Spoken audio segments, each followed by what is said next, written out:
Bismillahirrahmanirrahim. Assalamualaikum warahmatullahi wabarakatuh. Apa khabar semua? Ustazah harap semua berada dalam keadaan yang sihat. Amin.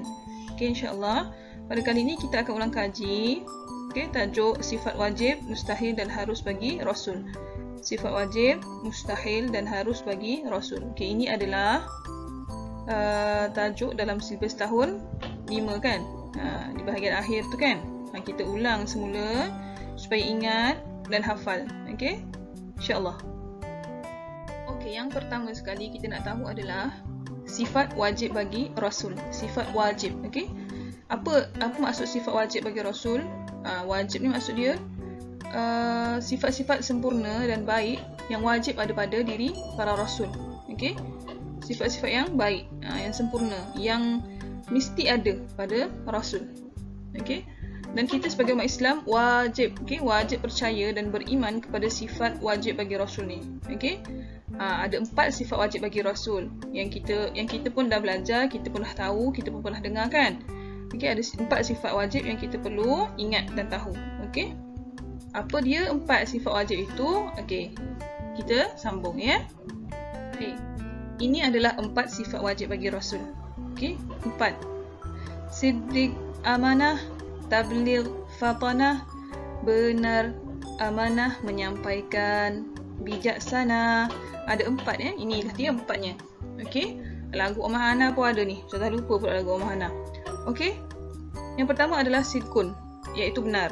Para nabi, para rasul, okey, mesti bercakap benar, tidak boleh berbohong. Berbohong adalah sifat yang mustahil, sifat yang sebaliknya daripada sifat benar. Okey. Mesti bercakap dan berkata-kata yang benar. Okey. Yang kedua adalah amanah. Amanah bermaksud jujur atau dipercayailah. Amanah kan? Amanah. Contoh pada Nabi kita, Nabi Muhammad SAW, baginda adalah seorang yang amanah, sehingga digelar Al-Amin. Okey, Al-Amin bermaksud yang dipercayai, yang jujur. Okey, itu contoh yang ada pada Nabi kita. Yang ketiga adalah tabligh. Tabligh maksudnya menyampaikan. Okey, para rasul mesti menyampaikan wahyu yang Allah turunkan, okey, untuk umatnya lah. Okey. Menyampaikan kebaikan, okey, itu amanah, tabligh. Yang seterusnya adalah fatanah. Fatanah bermaksud bijaksana. Para rasul mesti bersifat dengan sifat fatanah ni, bijaksana. Pandai menyelesaikan masalah, okey, pandai mengurus, okey, keadaan kan. Itu adalah sifat yang keempat, iaitu fatanah. Kemudian 4 sifat mustahil bagi Rasul. Sifat mustahil adalah sifat berlawanan daripada sifat wajib. Okey, ada 4 jugalah sebab dia lawan kepada sifat wajib kan. Yang pertama kizbun, khiyanah, kitmanun, baladah. Okey. Yang pertama kizbun, dusta. Nabi atau Rasul tidak boleh berdusta, berbohong. Okey. Itu mustahil bagi seorang Rasul. Yang kedua khiyanah. Khiyanah ni ialah khianat, lawan kepada amanah. Orang yang amanah dia tidak boleh khianat. Begitulah. Okey. Para Rasul mesti amanah dan mustahil bagi para Rasul untuk khianat. Okey. Yang ketiga kitman. Kitman ni menyembunyikan. Okey, para Rasul tidak boleh menyembunyikan, terutama pada perkara-perkara yang benar. Okey. Yang keempat adalah baladah. Baladah ni adalah bodoh atau tidak tahu. Mustahil bagi para Rasul tidak tahu. Okey. Para Rasul mesti bersifat dengan sifat fatanah dan mustahil baginya bersifat baladah. Okey? Tidak tahu. Ini adalah lawan bagi sifat wajib tadi. Okey, sifat wajib tadi apa? Siddiq, amanah, tabligh, fatanah, iaitu yang bermaksud benar, amanah, menyampaikan, bijaksana. Okey, dan sifat lawannya adalah sifat mustahil ni lah. Kizbun, khiyanah, kitman, baladah, yang bermaksud dusta atau bohong, khianat, menyembunyikan, bodoh. Ini adalah sifat mustahil yang berlawanan dengan sifat wajib. Okey? Baik, kita masuk kepada sifat harus bagi Rasul. Apa maksud sifat harus bagi Rasul? Okey, sifat harus bagi Rasul adalah sifat yang sama yang dimiliki oleh manusia biasa, tetapi dia tidak mengurangkan martabat kerasulan. Okey? Sama je sifat macam sifat manusia biasa. Contoh macam kita makan, minum, tidur, kan, ada keluarga, jatuh sakit, itu semua adalah sifat manusia biasa. Okey? Nabi dan Rasul juga begitu, ada sifat ini. Okey? Nabi dan Rasul makan, minum, tidur, jatuh sakit, berkahwin dan berkeluarga. Okey. Seperti mana manusia biasa, seperti itu jugalah para Nabi dan Rasul. Tetapi tidak sampai mengurangkan martabat kerasulan. Contoh bagaimana? Kita makan dan minum, Nabi dan Rasul juga makan dan minum. Tetapi kita makan dan minum tu kadang-kadang sampai 2 pinggan, 3 pinggan, macam tu kan. Nabi dan Rasul tidak.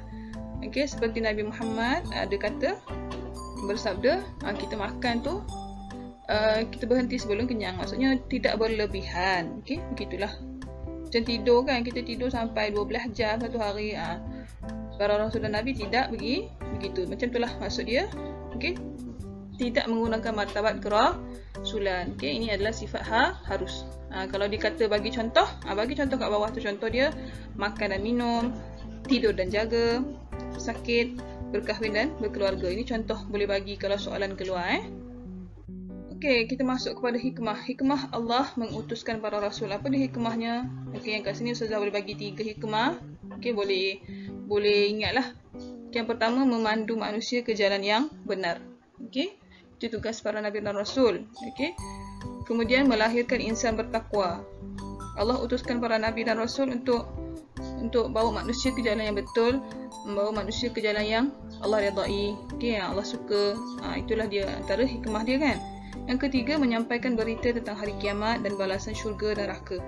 Okey, ini antara salah satu juga hikmah. Nabi dan Rasul ingatkan kepada umatnya tentang hari kiamat, ada balasan syurga untuk kebaikan dan juga untuk neraka, balasan bagi orang-orang yang berbuat kejahatan. Ini hikmah dia.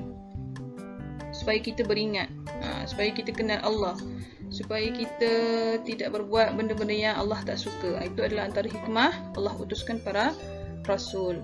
Okey. Seterusnya sudah masuk sikit tentang mukjizat dan maksum. Maksud mukjizat dan juga maksum. Okey, ini antara poin yang boleh ditanya dalam peperiksaan. Okey, terutamanya dalam kertas bahagian ni subjektif. Mungkin yang kita kena tulis jawapannya tu. Ini boleh ditanya dalam soalan begitu. Okey, boleh keluar contoh berikan maksud mukjizat, atau berikan maksud maksum. Okey, mukjizat adalah perkara luar biasa yang diberikan Allah kepada para rasul untuk membuktikan kerasulannya. Contoh Nabi Muhammad kan boleh belah peristiwa terbelahnya bulan. Okey, banyak mukjizat Nabi Muhammad. Mukjizat paling besar adalah Al-Quran. Okey, itu maksud mukjizat. Hanya pada rasul dan nabi saja yang ada. Okey. Yang kedua, maksum. Maksum ni pula bermaksud terpelihara dari melakukan dosa. Okey, nabi dan rasul terpelihara dari melakukan dosa. Peristiwa Nabi Muhammad ada satu. Kan Nabi diajak ketika muda, Nabi diajak oleh sahabat-sahabatnya, kawan-kawan lah ketika itu muda kan, untuk pergi ke suatu seperti pesta ke, macam itulah kan. Tetapi Allah izinkan Nabi tertidur. Maksudnya Allah pelihara Nabi. Okey, itu contoh maksum lah, terpelihara daripada melakukan dosa. Itu adalah maksud mukjizat dan maksum. Kena ingatlah apa maksudnya. Okey. Baik, Alhamdulillah kita sudah selesai ulang kaji tajuk sifat wajib, mustahil dan harus bagi Rasul. Okey. Saya harap anak-anak boleh hafal dan ingatlah setiap poin yang telah kita bincangkan tadi. Okey. Jadi bagaimana bentuk soalan? Okey, antara bentuk soalan yang boleh keluar untuk tajuk ini adalah bentuk subjektif kan, yang minta kita isi tempat kosong, tulis. Okey. Contoh soalannya seperti berikan dua sifat wajib bagi Nabi atau 2 sifat wajib bagi Rasul. Jadi kita kena tulislah sidqun, amanah. Okey. Boleh juga ditulis maksudnya saja boleh. Contoh benar, amanah. Okey. Atau kalau dia minta dua-dua, jadi kita kena berilah dua-dua. Maksud dua-dua tu maksudnya bahasa Arab dia tu dengan maksud. Okey, kena tulis. Jadi nak tak nak mesti kita kena hafal semua yang bahasa Arab sekali dengan maksud. Okey. Kemudian contoh lain adalah berikan 2 sifat mustahil bagi Rasul. Kita kena berilah. Contohnya khianah dan kitman. Katakan. Okey. Kemudian nak bagi yang maksud saja boleh. Kecuali kalau dia minta dua-dua, jadi kita kena tulis dua-dua. Bahasa Arab dan juga maksud dia. Itu contoh. Atau dia minta kita berikan 2 contoh sifat harus. Kita kena bagilah makan dan minum. Makan dan minum tu satu ya. Makan dan minum satu sifat. Satu lagi boleh tulis sakit ataupun berkahwin. Okey. Itulah contoh soalan lah ya. Jadi Ustazah harap anak-anak boleh ingat poin-poin ni, sebab insya-Allah tajuk ni mudah je sebenarnya kan. Dia tak sukar pun. Okey, kalau nak nyanyi, nyanyilah. Okey? Buat lagu, buatlah. Asalkan kita ingat, okey? Jadi Ustazah ucapkan selamat ulang kaji dan terus semangat untuk belajar. Okey, semoga berjaya dalam peperiksaan insya-Allah dan dunia dan akhirat. Okey. Jadi sampai di sini saja. Hadza faqat minni. Assalamualaikum warahmatullahi wabarakatuh. Ma'assalamah.